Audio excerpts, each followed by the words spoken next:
I'm Audrey Wilson, 35, CEO of Evercrest Capital with a net worth of $2.3 billion. Most financial magazines call me ruthless and brilliant. My family just calls me the disappointment. After building my empire in secret for 10 years, I returned to Wilson Enterprises when they desperately needed investors.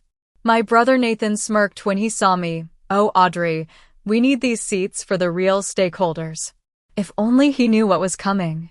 Before I tell you what happened when they discovered who I really was, drop a comment letting me know where you're watching from, and hit that subscribe button if you enjoy stories about underestimated women who rise to the top.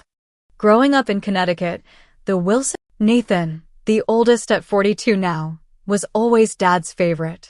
From the time he could walk, Dad paraded him through the office, introducing him as the future of Wilson Enterprises.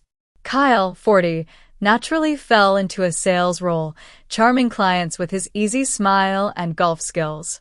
Brandon, 37, was the quiet one, good with computers and systems, but lacking the aggressive confidence Dad valued. And then there was me. I showed interest in the business from the moment I could read. At 8 years old, I was studying Dad's financial statements at the kitchen table while my friends were watching cartoons. By 12, I was pointing out inefficiencies in their supply chain that no one had noticed. My father would ruffle my hair, call me smart cookie, and promptly ignore my suggestions. "Business isn't really for girls, princess," he told me when I was 14 and had created a detailed analysis of why we should expand into the healthcare sector. That same week, Nathan presented a half-baked idea about sports equipment manufacturing that lost the company $2 million, but Dad called it a learning experience. Despite the obvious favoritism, I persisted. Still, I believed merit would eventually win out. I worked 80-hour weeks at Wilson Enterprises throughout my 20s, transforming our outdated accounting systems, landing our first international clients, and increasing profitability by 43% in my division. Then came the board meeting that changed everything. Dad was turning 65 and announced his succession plan. Despite my accomplishments, despite my education, despite the numbers that clearly showed my divisions outperforming all others, he named Nathan as his successor. "Wilson Enterprises has always been led by a Wilson man," he explained afterward, not meeting my eyes. "That's just tradition, Audrey. You'll still have an important role." That important role turned out to be working under Nathan, who promptly reassigned all my major clients to himself and Kyle. The final insult came when he moved me from my executive office to a converted supply closet, explaining that client-facing employees need the window offices. I resigned the next day. No dramatic confrontation, no tearful goodbye. I simply placed my resignation letter on my father's desk before he arrived and walked out. The only person who tried to stop me was Melissa, Nathan's secretary, who had always been kind to me. "They don't deserve you," she whispered as I carried my small box of personal items to my car. "But they'll regret this someday." I didn't look back. Instead, I used my savings and a small inheritance from my mother to start fresh. I reverted to using her maiden name, Hayes, partly to avoid the nepotism accusations that had followed me at business school, but mostly to ensure my success or failure would be entirely my own. Evercrest Capital began in a tiny office with just me and 2 hungry recent graduates who believed in my vision. We specialized in identifying struggling but fundamentally sound manufacturing businesses, providing capital and restructuring expertise to turn them around. Within 5 years, we were managing a portfolio worth over $500 million. By year 8, we crossed the billion-dollar threshold and moved into our sleek headquarters in Manhattan. All the while, I maintained a strict policy. No one in my family was to know about my success. My executive team understood that any mention of Evercrest to the Wilsons would result in immediate termination. I wasn't hiding out of shame. I was building something that couldn't be dismissed as luck or nepotism. I followed Wilson Enterprises from afar through industry publications and financial filings. After a strong start under Nathan's leadership, riding the momentum of initiatives I had started, the company began a steady decline. Bad investments, lost clients, outdated technology, all symptoms of leadership more concerned with appearances than fundamentals. Then 3 weeks ago, I received the news that my father had suffered a heart attack. He survived, but the event had triggered a cascade of problems for the company. Key investors had pulled out upon learning of his health issues, and creditors were circling. Wilson Enterprises, the company my father had built over 50 years, was weeks away from bankruptcy. My first instinct was to let it burn. They had made their choice a decade ago. But something, perhaps my mother's voice in my head, reminding me that family is family, made me hesitate. I instructed my team to gather intelligence on Wilson's financial situation. What they found was worse than I imagined. My brothers had nearly run the company into the ground through a combination of incompetence and hubris. They were desperately searching for investors to inject emergency capital. And ironically, Evercrest Capital was on their shortlist of potential saviors, not because they knew of my connection, but because we had developed a reputation for successful manufacturing turnarounds. When an email invitation to a Wilson family business emergency meeting appeared in my personal inbox, I decided to attend. Not as the CEO of Evercrest Capital, but simply as Audrey, the forgotten Wilson daughter. I would see for myself whether anything was worth saving. The email from Nathan's assistant was formal and impersonal. Your presence is requested at Wilson Enterprises headquarters for a family business discussion on Friday, April 15th at 10 a.m. Please confirm your attendance. No, we miss you or hope you're well. Not even a personal signature.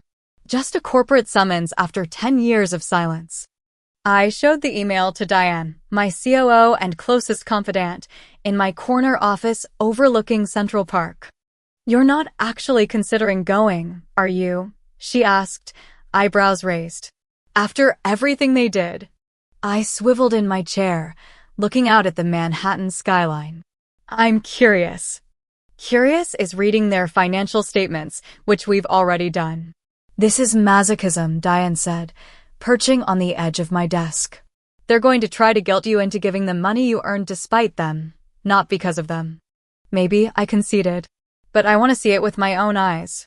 The company. Dad. All of it. Diane softened. And you're going as just Audrey?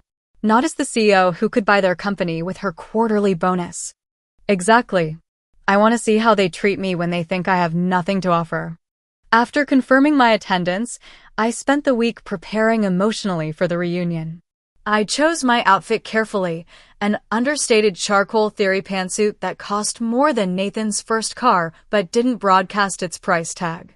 I wore minimal jewelry, just my mother's simple gold wedding band on a chain around my neck. The drive back to Connecticut was a journey through memories. The exit off I-95 where Dad would always stop for ice cream on summer drives. The high school where I was valedictorian, but my brother's mediocre sports achievements still garnered more family celebration. The coffee shop where I'd drafted my resignation letter a decade ago. Wilson Enterprises headquarters looked smaller than The receptionist didn't recognize me. I had to sign in as a visitor and wait for an escort, sitting on the same uncomfortable lobby chairs that Dad had refused to replace despite my suggestions that they created a poor first impression. They're vintage, he'd insisted. Shows we have history. Now they were just shabby. The elevator ride up was awkward.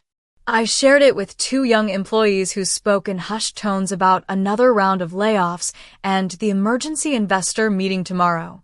They didn't ask who I was, and I didn't volunteer the information. Kyle was the first brother I encountered, hurrying down the hallway with a phone pressed to his ear. He did a double take, muttered, "Gotta go," into his phone, and pasted on a smile that didn't reach his eyes. Audrey. Wow. It's been a while. He gave me an awkward side hug. You look corporate. Hello, Kyle. Yes, it has been a while. 10 years, to be exact. He had the decency to look embarrassed. Right, well, Nathan's running around like crazy preparing for tomorrow. Big potential investors coming. Could save the whole business. He checked his watch. Speaking of which, I should. Don't let me keep you, I said coolly. Brandon was next, emerging from what used to be the IT department. He'd aged more than I expected, premature gray streaking his temples. Unlike Kyle, he seemed genuinely pleased to see me. Audrey, he gave me a real hug. I can't believe you came. It's really good to see you. Thanks, Brandon. How have you been? His smile faltered. Oh, busy. Trying to keep our systems from falling apart while the budget keeps shrinking. He lowered his voice. It's bad, AUD, worse than they're admitting. Before he could elaborate, Nathan's voice boomed down the hallway. Well. Little sis has decided to grace us with her presence. Nathan had gained weight, his once athletic frame now soft around the middle. He'd lost some hair too, though he'd attempted to hide it with an unfortunate comb-over. The tailoring of his suit suggested he still thought he wore the same size as a decade ago. Hey, little sis, he said. So I gathered, I replied. What's the situation? Nathan waved dismissively. Nothing for you to worry about. Just a temporary cash flow issue. Once we secure this new round of funding, everything will be back on track. I could smell the whiskey on his breath at 11 a.m. Some things hadn't changed. Dad's expecting us all for dinner tonight at the house, he continued. 6 o'clock. Don't be late, you know how he hates waiting for dinner. With that, he was gone, barking orders at a harried-looking assistant as he disappeared into the conference room. My father's house, the sprawling colonial where we grew up, seemed preserved in amber. The same furniture, the same paintings, even the same family photos from before I left. As if time had stopped the day I walked away. Dad looked frail, his once commanding presence diminished by age and illness. Still, when he saw me, something flickered in his eyes, surprise, perhaps relief. Audrey, he said simply, opening his arms. I hugged him, noting how thin he felt beneath his cardigan. Hi, Dad. You look successful, he observed, studying my face. I am, I replied, offering nothing more. Dinner was a stilted affair. Nathan dominated the conversation with optimistic projections about tomorrow's investor meeting and the future of Wilson Enterprises once this minor setback was resolved. Kyle nodded along enthusiastically while Brandon pushed food around his plate. Dad said little, watching us all with tired eyes. I excused myself early, claiming jet lag despite having only driven from New York. As I headed upstairs to my old bedroom preserved like a museum exhibit to my teenage self, I overheard Nathan in Dad's study. Evercrest Capital is our best shot, he was saying. Their representatives sounded interested. If they invest, the others will follow. And if they don't, my father asked, his voice weaker than I'd ever heard it. Don't think like that, Dad. We'll get the money. I promise. I paused outside the doorway, tempted to reveal myself then and there. Instead, I continued to my room, sitting on the edge of my childhood bed and contemplating my next move. Later that night, unable to sleep, I wandered downstairs for water and found my brothers in an impromptu strategy session in the kitchen. They fell silent when I entered. Don't stop on my account, I said, filling a glass from the tap. Just business stuff, Kyle said quickly. Nothing that would interest you. I smiled tightly. You'd be surprised what interests me these days. After I left, I lingered in the hallway, listening. Do you think we should involve her tomorrow? Brandon asked. She always had a good head for numbers. Absolutely not, Nathan replied sharply. The last thing we need is her amateur input scaring off Evercrest. They're our last hope. I smiled to myself. I woke before dawn, my body still operating on my usual schedule despite the unfamiliar surroundings. I dressed methodically, silk blouse, tailored pants, and a casual blazer to conceal the power suit beneath. I secured my mother's ring around my neck and applied minimal makeup enough to look professional, but not enough to signal I was trying to impress anyone. By 7 a.m., I was at Wilson Enterprises, watching the frantic preparations from the periphery. Staff rushed around adjusting furniture in the main conference room, testing the projector, and arranging platters of pastries that looked far more expensive than the company could afford right now. I approached Brandon, who was fiddling with the presentation laptop. "Need any help?" He jumped slightly. "Oh, Audrey. Didn't see you there." "I'm pretty good with PowerPoint these days," I offered. Brandon hesitated, glancing toward Nathan's office. "I should probably." "Let me just take a look," I said, sliding into the chair beside him. The presentation was a disaster: inconsistent formatting, typos in key financial projections, and worst of all, fundamentally flawed analysis of the company's turnaround potential. "Brandon, these projected growth numbers don't align with your current manufacturing capacity," I pointed out. "And this slide about future markets contradicts the data on slide 7. "Really?" He frowned, looking closer. I told Nathan those projections seemed optimistic, but he insisted. "What's going on here?" Nathan appeared in the doorway, coffee in hand. "Brandon, why isn't the presentation ready?" "I was just helping him polish a few things," I explained. "There are some inconsistencies in the financial." "We don't need your help," Nathan cut me off. "This presentation has been vetted by actual financial professionals." I bit my tongue, knowing any defense of my qualifications would reveal too much. "Just trying to contribute." "The best way you can contribute is by staying out of the way," Nathan said. "The investors will be here in an hour, and we need everything perfect." Perfect was certainly not the word I would use for their preparation. As the morning progressed, I watched board members and additional potential investors arrive. Most were older men in conservative suits who barely glanced my way. A few nodded politely when introduced, but it was clear they viewed me as irrelevant to the proceedings. The conference room transformed into a buzzing hub of activity.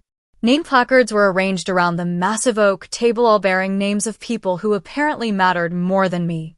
At 9:45 a.m., 15 minutes before the scheduled start, Nathan approached me as I reviewed notes near the refreshment table. "Oh, Audrey," he said with a dismissive glance, "we need these seats for the real stakeholders. Why don't you sit in the storage room? We'll fill you in later." My expression remained neutral despite the familiar sting. "The storage room.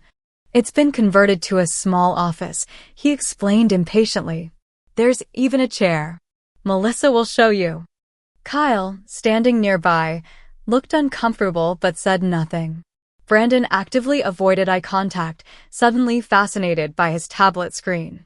Melissa, Nathan's long-suffering secretary, gave me an apologetic look as she led me down a hallway to what was indeed a glorified closet.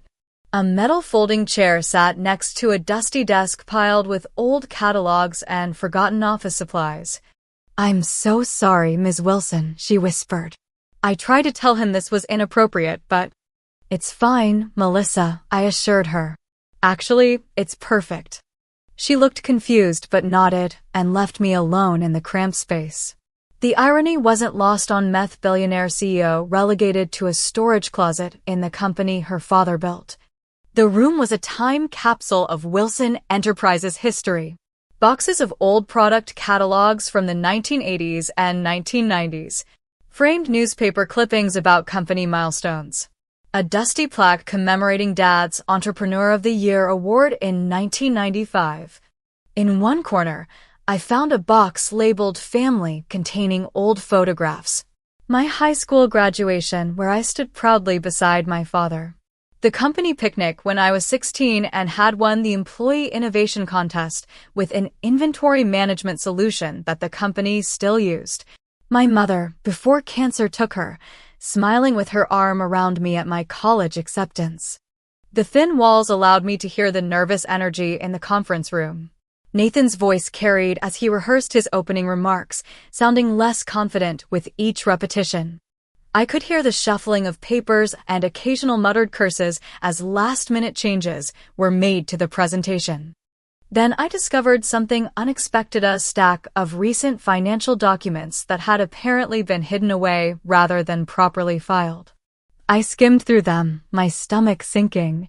The situation was far worse than even my team had uncovered. Wilson Enterprises wasn't just struggling, it was on the verge of complete collapse. Unpaid vendors, missed loan payments, tax liens, a perfect storm of financial mismanagement. At 10:15, I heard Melissa's heels clicking rapidly down the hallway. She burst into the main conference room. "Sir," she called out breathlessly, "Evercrest Capital's representatives are here. They've just pulled up in front." The room fell silent, then erupted. I stood, removing my casual blazer to reveal the impeccable suit beneath. I checked my reflection in my phone camera, securing a stray strand of hair and straightening my posture. Then I texted my waiting executive team, "Enter in 5 minutes."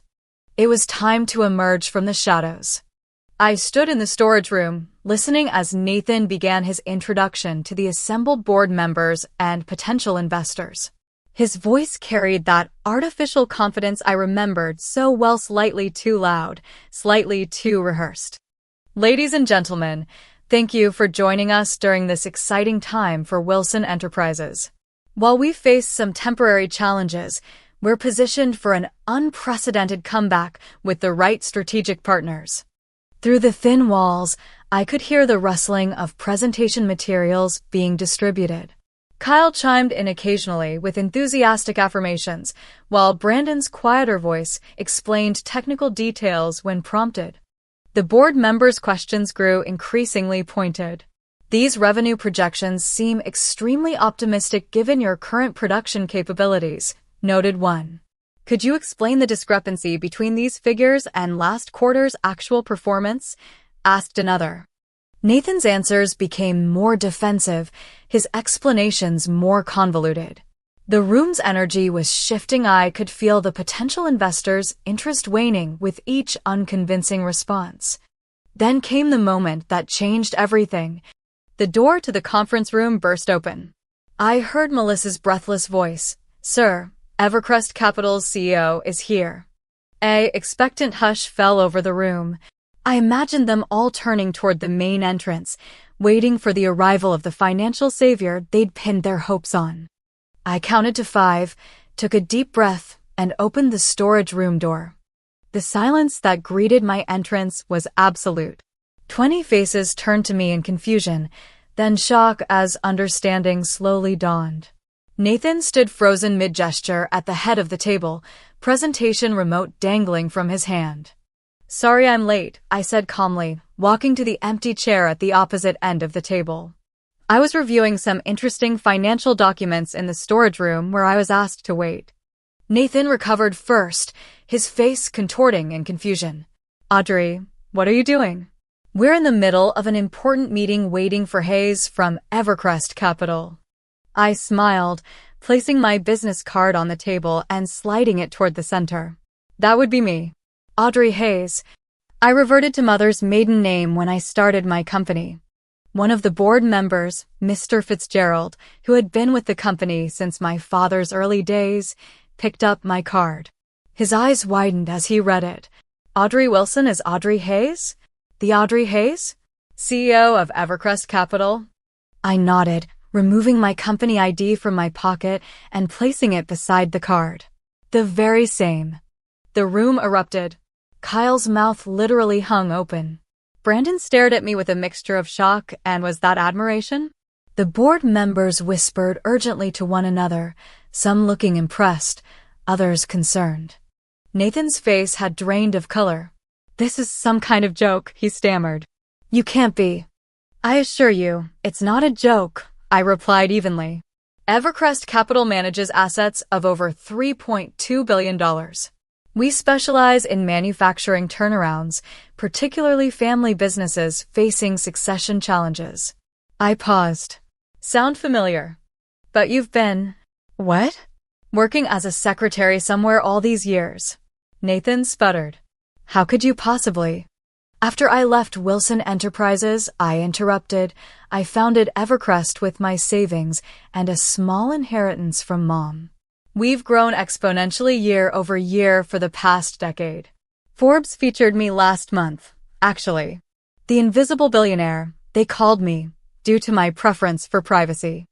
Nathan attempted to regain control of the room. "Everyone, Let's take a short break. Audrey, I need to speak with you privately. I don't think so, I said, my voice firm. I'm here as an invited potential investor, and I'd like to continue this meeting. I turned to the board. If that's acceptable to you. Mr. Fitzgerald nodded, a small smile playing at his lips. Several other board members murmured agreement. Excellent, I said, opening my portfolio. Now, I've reviewed the materials you provided to my team, as well as some additional documents I found while waiting in storage. I have several concerns I'd like to address. For the next 30 minutes, I methodically dissected the company's financial situation, pointing out the mismanagement, poor strategic decisions, and accounting irregularities that had brought Wilson Enterprises to the brink of bankruptcy. I was professional but unsparing, backing every criticism with specific examples and data. The European expansion 3 years ago consumed 40% of available capital, but has yet to generate positive returns, I noted. The Miller account was lost due to repeated quality control failures that weren't addressed despite multiple warnings. And the company has been operating with outdated manufacturing technology, while the executive suite was renovated twice in 5 years. Nathan's face grew increasingly red as I spoke. When I finished, he exploded. This is ridiculous. You come back after abandoning the family. Nathan, Kyle said quietly, maybe we should listen. No. Nathan slammed his hand on the table. She doesn't know what she's talking about. She's been gone. She's an outsider.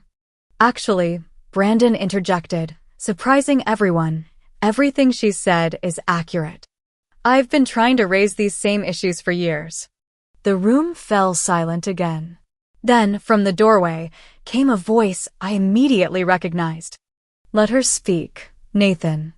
My father stood there, looking older and frilier than he had at dinner, but with the commanding presence that had built Wilson Enterprises from nothing.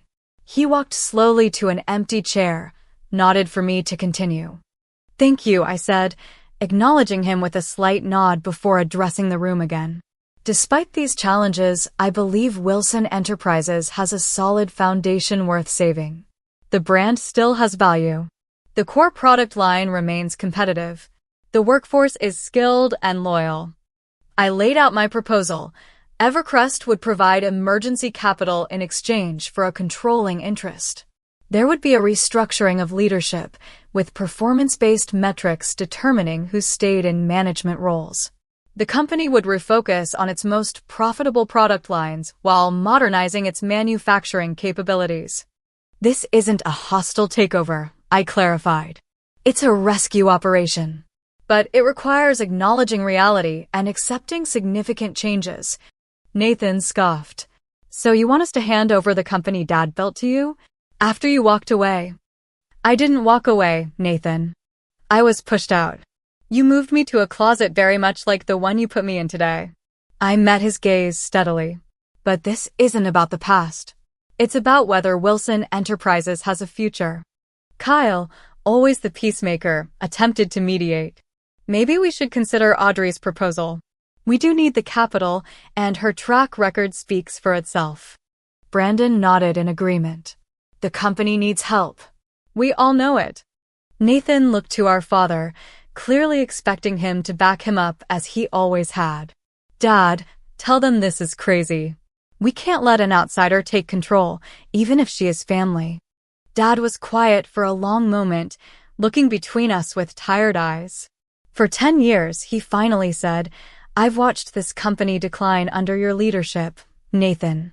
I defended you, made excuses, convinced myself things would turn around. But they haven't. He turned to me. And for those same 10 years, I followed your success from afar. Read every article about Evercrest. Tracked every acquisition. Kept a file of everything you've accomplished without the Wilson name or connections. This revelation stunned me. He'd been watching my career all along? You were always the one with the real vision, Dad continued. The drive. The discipline. I was wrong to overlook you because of tradition or gender or whatever foolish reason I told myself. He looked around the table. We should listen to Audrey. Not because she's family, but because she's earned the right to be heard. The room was silent as the weight of his words settled over everyone. Nathan looked as though he'd been slapped. Kyle appeared relieved. Brandon wore an expression that said, "Finally." I maintained my professional demeanor, though inside, emotions threatened to overwhelm me. "Thank you," I said simply. "I'll need complete access to all financial records and operations before making a final decision. My team is waiting outside and can begin the assessment immediately. I'll require an answer on my terms within 48 hours. I stood, gathering my materials. "This meeting is adjourned for now. I suggest everyone take time to consider what's truly best for the company's future." As I walked out, board members and investors parted to let me pass, several nodding respectfully. Nathan remained frozen at the head of the table, his presentation forgotten. Kyle followed me, already trying to establish himself as my ally. Brandon hung back, but gave me a small thumbs up when our eyes met. At the door, Melissa waited with a smile. As I passed, she whispered, "That was badass, Ms. Hayes." Indeed it was. The Montclair Hotel's presidential suite had been transformed into Evercrest's temporary command center. When I entered, my executive team Diane, Marcus, and Raj looked up expectantly from their laptops. "So," Diane asked, searching my face, "how did our little surprise go over?" I kicked off my heels, dropping onto the nearest sofa. "About as well as you'd expect when you reveal to your estranged family that you're secretly a billionaire who could buy their failing company with pocket change." "That good, huh?" Marcus grinned. Nathan looked like he was having a stroke, I admitted, feeling a mixture of vindication and unexpected guilt. "Dad actually defended me. Said he'd been following my career all along." "Seriously?" Diane raised an eyebrow. "The same dad who passed you over for being female." I shrugged, the emotional complexity of the day finally hitting me. People are complicated. Once my team dispersed to begin their preliminary assessment, I allowed myself a moment alone. 10 years of proving myself, of building something from nothing, had culminated in today's revelation. The victory should have felt sweeter than it did. My phone began lighting up with notifications. Nathan had tried calling 3 times. Kyle had sent a rambling, sycophantic text about always believing in me and being excited about our new partnership. Brandon's message was simpler. "I'm sorry. You were always the smartest one. Let me know how I can help." Dad hadn't reached out. I ignored them all, staring out at the Connecticut skyline I'd left behind a decade ago. The satisfaction I'd anticipated felt hollow in my chest, mixed with complicated grief for what might have been if things had been different. Diane found me there an hour later, still contemplating the view. "The preliminary numbers are even worse than we thought," she reported. "They've been cooking the books for at least 2 years. Classic case of hiding declining revenue with creative accounting." "Could criminal charges be involved?" I asked. "Possibly. It's more incompetence than malice from what I can tell, but the SEC might see it differently." I nodded, still distracted. "What would you do, Diane?" "As a purely business decision." She considered the question carefully. "Objectively?" "I'd walk away. There are better investment opportunities with less emotional complication. The Wilson name isn't worth what it once was." "And less objectively?" "It's your family, Audrey.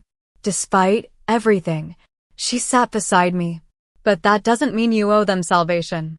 There's a difference between forgiveness and setting yourself on fire to keep others warm." A knock at the door interrupted us. The hotel staff announced a visitor, Samuel Wilson.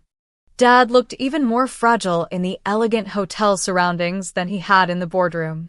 He stood awkwardly in the entryway, declining a seat when offered. "I won't stay long," he said.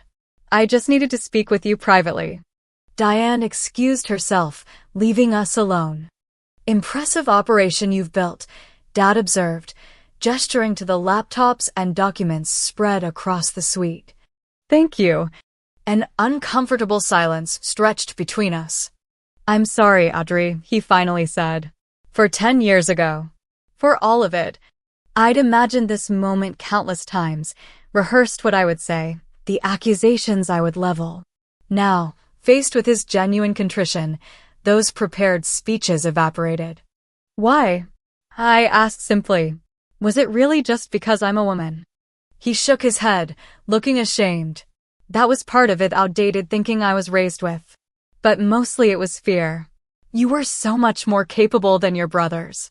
So much more like me than any of them. I was afraid you'd build something better than I had, make my legacy seem small in comparison. He gave a sad laugh. And then you went and did exactly that anyway. I didn't do it to spite you, I said quietly. I know. You did it because it's who you are. A builder. A visionary. He met my eyes directly. Like I used to be before I got caught up in preserving rather than growing. Another silence fell between us. There's something else, he said finally. Something the boys don't know yet. My health situation is more serious than I've let on. The heart attack revealed advanced coronary disease.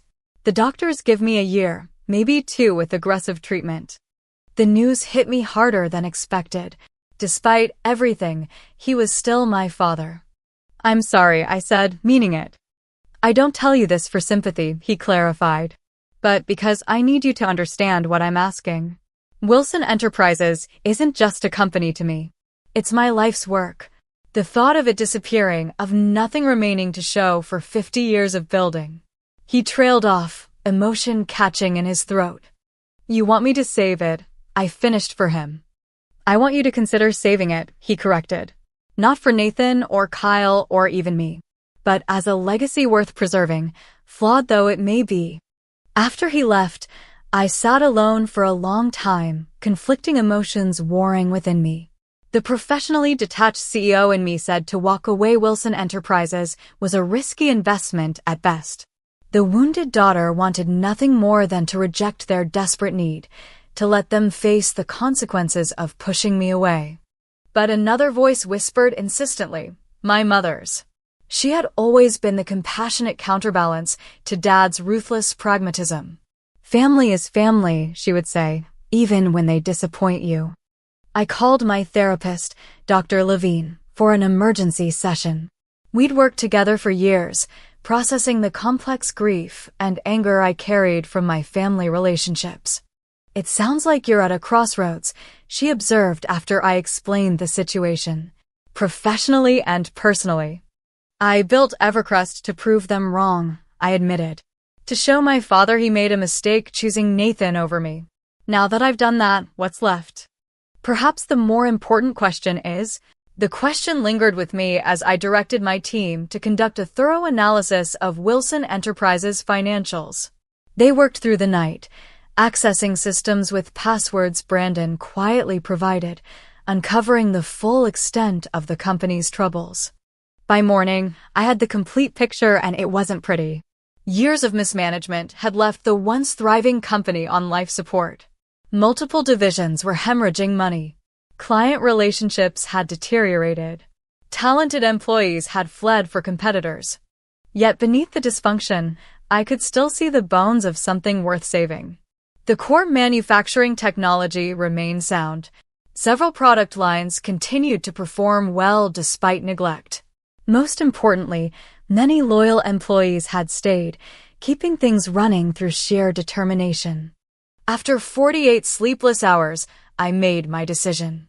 I would help save Wilson Enterprises, but on my terms, with clear boundaries between family and business. 3 days after my dramatic revelation, I returned to Wilson Enterprises with my full executive team. We arrived precisely at 9 a.m., striding through the lobby like a tactical unit. The employees whispered as we passed, word of my true identity having spread throughout the company.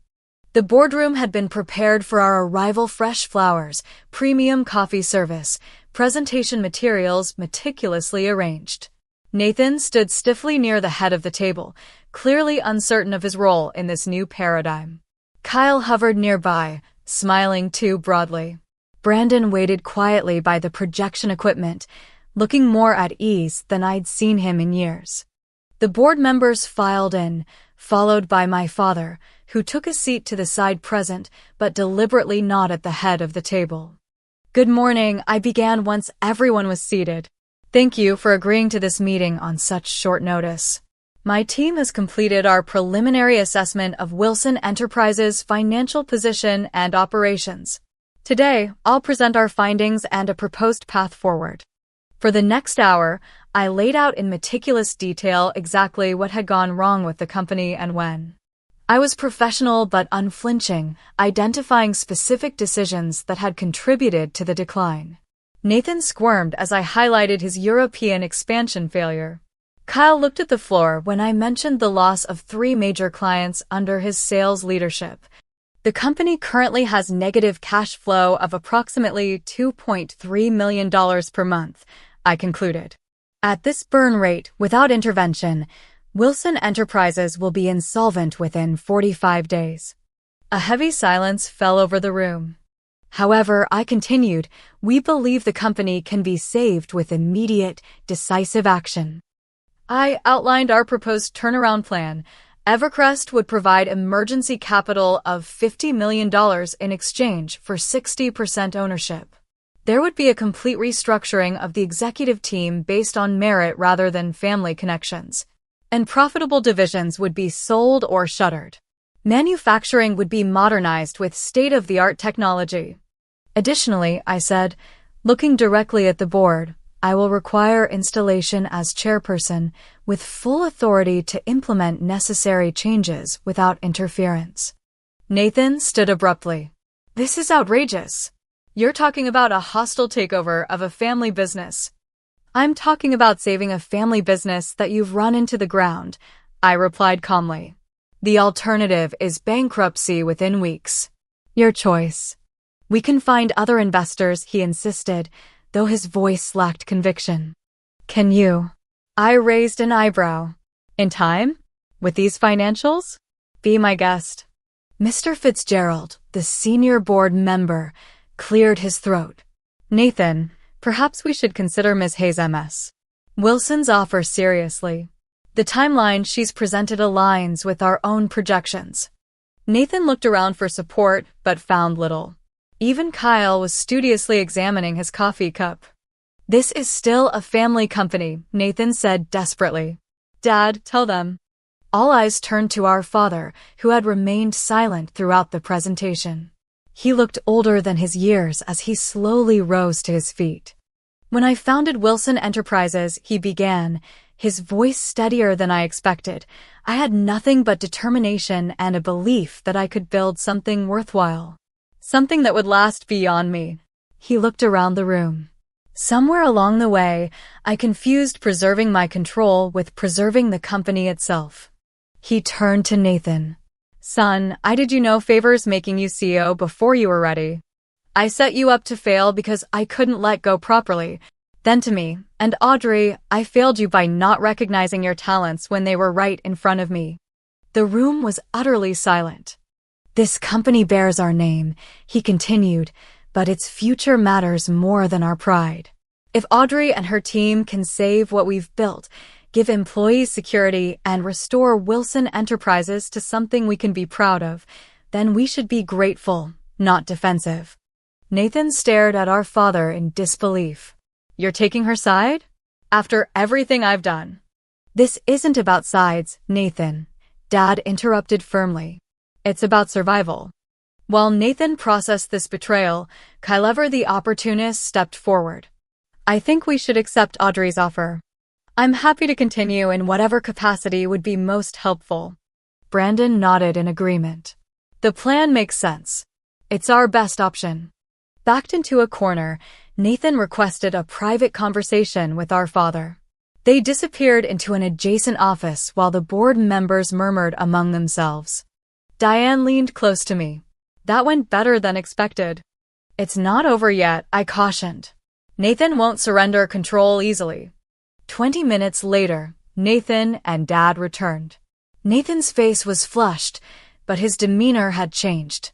After discussing the situation with our father, he announced stiffly, "I've decided to accept Evercrest's offer, with one condition. I remain on the executive team in some capacity. I considered this request. Keeping Nathan involved would be complicated, but firing him outright might create unnecessary resistance. You can remain as VP of Client Relations, I decided. Your institutional knowledge of long-term clients will be valuable during the transition. However, I added, this position will have clearly defined performance metrics, like every other role in the new structure. Nathan clearly hated the demotion, but recognized it was the best offer he would get. He nodded tersely. With that settled, the board voted unanimously to accept Evercrest's investment and my installation as chairperson. Legal documents were signed, press releases drafted, and the restructuring officially began. The following weeks were intense. My team and I worked 16-hour days implementing the turnaround plan. We conducted a comprehensive audit of every department, identified salvageable operations, and made difficult decisions about what had to go. The first executive meeting under the new structure was predictably tense. Nathan sat silently fuming as I outlined the changes in reporting structure and accountability standards. Kyle adapted quickly, already trying to position himself as my trusted lieutenant. Brandon seemed relieved to finally have his technical expertise valued appropriately. From now on, I announced, advancement will be based on merit, not family connections. Everyone, including myself, will be held to the same performance standards. Implementation wasn't easy. Longtime employees loyal to Nathan resisted the new processes. Some openly questioned my authority despite my official title. Others were simply resistant to change after years of doing things the Wilson way. Nathan himself engaged in subtle sabotage, forgetting to include me on important client communications, undermining my directives when speaking to his direct reports, spreading rumors about Evercrest's intentions to eventually sell off the company. After catching him in a particularly damaging lie to a major client, I called him into my office, formerly his office, which surely added to his resentment. This stops now, I said, sliding evidence of his sabotage across the desk. I understand this transition is difficult for you, but your behavior is harming the very company you claim to care about. You have no idea what it's like, he seethed. To watch everything Dad built, everything I was supposed to lead, handed over to my little sister who abandoned us. I didn't abandon the company, Nathan. I was pushed out. By you. I let that sink in before continuing. But that's the past. Right now, we have 300 employees depending on us to save their jobs. Can you set aside your ego long enough to help them? Something in my appeal seemed to reach him. Not completely, but enough that his active resistance began to diminish. Kyle, predictably, proved to be a weather vane pointing whichever way the wind of power blew. Once he realized my leadership was firmly established, he became enthusiastically supportive. His sales skills were genuinely valuable when properly directed and monitored, and he thrived with clear guidelines and accountability. The real surprise was Brandon. Given actual authority and resources, he flourished. His technical innovations streamlined manufacturing processes, saving millions in operational costs. He assembled a talented IT team that modernized our outdated systems, improving efficiency throughout the company. 6 weeks into the restructuring, we faced a crisis. Our largest remaining client, Henderson Medical Supplies, was threatening to take their business to a competitor. The account represented nearly 20% of our current revenue. Losing it would be devastating. Nathan had cultivated the relationship for years, but they were specifically upset about changes we'd implemented to quality control procedures. I scheduled an emergency meeting with their executive team, bringing Nathan, Kyle, and our production manager. We need this account, Nathan stressed before we entered the meeting. Whatever they want, we should give them. Not if it compromises our new standards, I replied. We'll listen, but we won't promise what we can't deliver. The meeting began tensely. Henderson's CEO complained about our unnecessary bureaucracy and threatened to walk unless we returned to the previous arrangements. When Nathan began immediately capitulating, I intervened. Mr. Henderson, I understand your frustration with the changes. Change is difficult for everyone. But let me explain why these new procedures are actually to your benefit. I proceeded to outline how our enhanced quality controls would reduce defect rates, improve consistency, and ultimately save them money on returns and customer complaints. I shared data from other clients who had already seen improvements and presented a cost analysis showing the long-term benefits. Additionally, I added, as a gesture of good faith, we'll extend a 5% discount for the next quarter while we prove the value of these changes. By the end of the meeting, not only had Henderson agreed to stay, but they were considering increasing their order volume. As we left, Nathan grudgingly admitted, that was impressive. I've been trying to get them to increase orders for 3 years. Different approaches work in different situations, I replied, not unkindly. Your relationship with them got us in the door. My data convinced them to stay. It was our first moment of genuine professional respect. The company's turnaround began gaining momentum. Operational costs decreased by 30% through efficiencies and strategic cuts. New clients, attracted by our improved quality and reliability, began signing contracts.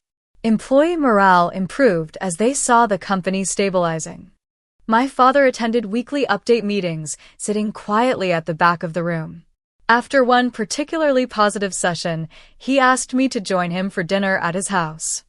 The family home felt different now, less intimidating, more like a place of faded memories. We sat in the dining room where countless tense family meals had taken place. You've accomplished more in 2 months than Nathan did in 10 years, Dad said without preamble. I had a stronger foundation to start with, I replied, not wanting to deepen the rift between him and Nathan, and a more urgent situation that allowed for dramatic changes. He smiled slightly.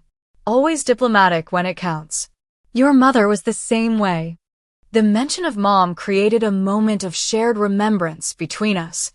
I've been thinking about her a lot lately, he admitted, wondering what she would think of all this. Of what I did to you. She would have been disappointed, I said honestly. But she also believed in second chances. He nodded, looking down at his barely touched dinner. That's what I'm hoping for. A second chance to be the father you deserved. The words hung between us. I'd like that, I said finally. But it will take time. Trust isn't rebuilt overnight. I understand. He hesitated, then added, would you consider making these dinners a regular thing? Just to talk? No business. It was a small request, yet somehow monumental in its implications. A first step toward healing what had been broken. I think I can manage that, I agreed. The following week, I instituted a new tradition, family dinner every Sunday evening. Not mandatory, but open to all Wilsons. The first few were awkward, conversations stilted and carefully avoiding controversial topics. But gradually, something shifted. Nathan brought his wife and teenage sons, who were curious about their badass and they'd barely known. Kyle actually prepared a dish rather than bringing store-bought contributions. Brandon showed up early to help set up. During the third such dinner, Nathan made a self-deprecating joke about his failed European expansion. We all froze, unsure how to respond, until I genuinely laughed, and the tension broke. Soon everyone was sharing stories of business missteps and lessons learned. For the first time in over a decade, it felt like we might actually become a family again, different from before, with clearer boundaries and expectations, but a family nonetheless. 6 months passed in a blur of strategic decisions, operational changes, and careful rebuilding. What had once seemed impossible was now reality. Wilson Enterprises was not just surviving, but beginning to thrive again. The emergency capital infusion had stabilized our finances. Strategic divestment of unprofitable divisions generated additional cash flow. Most importantly, our renewed focus on quality and innovation had restored client confidence and attracted new business. The most significant development came unexpectedly. During a routine review of potential acquisition targets, my Evercrest team identified surprising synergies between our portfolio companies and Wilson Enterprises' core business. What began as a rescue operation evolved into a strategic merger, with Wilson Enterprises becoming the manufacturing arm of a larger, more diversified operation. The day we announced the formal merger was surreal. I stood at the podium in the company atrium, facing employees from both organizations, my family seated in the front row. Today marks not an ending, but a new beginning, I told them. Wilson Enterprises and Evercrest Capital are stronger together than apart, combining century-old manufacturing expertise with cutting-edge financial and operational strategies. I glanced at my father, who nodded slightly, pride evident in his eyes. The company transformation had catalyzed family transformation as well. Nathan had initially struggled with his diminished role, but eventually found his niche in client relationship management, where his natural charisma could shine without the burden of operational leadership. He'd never be my closest confidant, but we had reached a professional respect that seemed impossible months earlier. Kyle thrived in the new structure, his sales talents amplified by proper support systems and accountability. Without the pressure to be something he wasn't, he became more authentic and effective. Our relationship warmed as he stopped competing and started collaborating. Brandon experienced the most dramatic change. Given resources and recognition, he developed into an exceptional technical director. We discovered a natural sibling shorthand, often finishing each other's sentences during planning sessions. The bond we might have formed as children began growing in adulthood. Our father attended board meetings regularly despite his health challenges, offering historical context without attempting to control outcomes. His doctors reported surprising improvements in his condition, attributing it to reduced stress and a renewed sense of purpose. The weekly family dinners had evolved from awkward obligations to genuine gatherings. Not always harmonious, we're still Wilsons, after all, but increasingly comfortable. We were learning to be a family defined by more than business. One evening, I encountered Mr. Fitzgerald, the senior board member who had witnessed my humiliation and subsequent triumph at an industry event. I always knew Samuel made the wrong choice, he told me, glass of scotch in hand. Even tried to tell him so at the time. But perhaps it worked out for the best in the end. You built something remarkable on your own terms, without the Wilson legacy as a crutch or a burden. Perhaps, I agreed, though I couldn't help wondering how different things might have been. The most meaningful conversation came on a quiet Sunday afternoon. Dad had asked me to help sort through old company documents in his home office, a task that would have been unimaginable a year earlier. I found something you should have, he said, handing me a worn leather portfolio. Inside was a business plan from when I was 16, proposing Wilson Enterprises' expansion into medical equipment manufacturing. The very plan he had dismissed as unrealistic despite its meticulous research and projections. I kept it all these years, he admitted. Sometimes I would take it out and look at it, especially after you left. The medical division you proposed would have positioned us perfectly for the pandemic boom. He shook his head ruefully. Just one of many missed opportunities. We can't change the past, I said, touching the faded pages that represented so much youthful hope and subsequent disappointment. No, he agreed. But I want you to know that I always saw your potential, Audrey. I was just too afraid of being overshadowed to nurture it properly. That was my failure, not yours.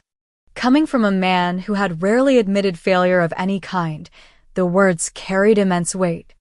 Thank you for saying that, I replied simply. Later that week, during our executive leadership meeting, we discussed succession planning ironically, the very issue that had driven me from the company a decade earlier. We need to establish clear criteria for future leadership, I explained. Based on merit, skills, and demonstrated capability, not family connections or seniority. Nathan, who might once have taken this as a personal attack, nodded in agreement.